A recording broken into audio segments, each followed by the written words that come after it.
concernant la religion. Celui qui t'apporte la religion que tu pratiques, il est ton maître.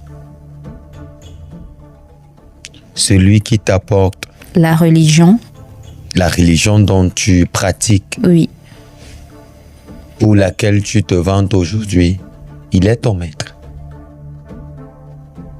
C'est pas celui que tu appelles dans le culte qui est ton maître, mais c'est celui qui l'a inventé de toutes pièces et qui t'a apporté ce culte-là qui est ton maître.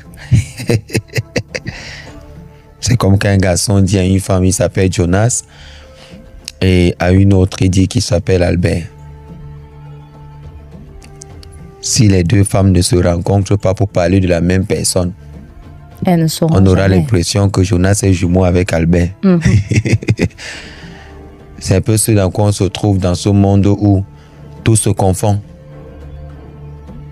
J'espère que les femmes qui aiment souvent bien dire même prière, elles sont assises, papa. Elles écoutent, elles comprendront beaucoup de choses. Alafia. Cette thématique est importante. La première question que vous avez posée, c'est pourquoi en cette période, il y a autant de thématiques profondes qui sont abordées sur cette plateforme. Décembre arrive. Nous sommes à fin d'année. Oui. Et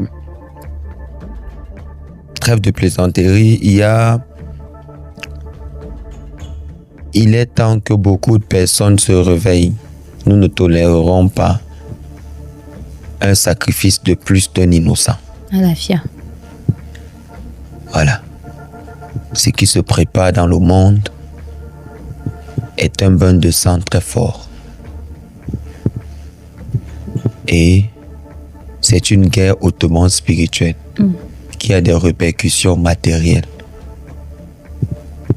Et ce sont les ignorants qui vont payer le prix. Nous sommes obligés aujourd'hui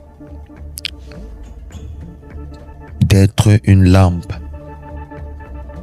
et de parler avec des paraboles, non pas avec des noms, pour éviter les stigmates.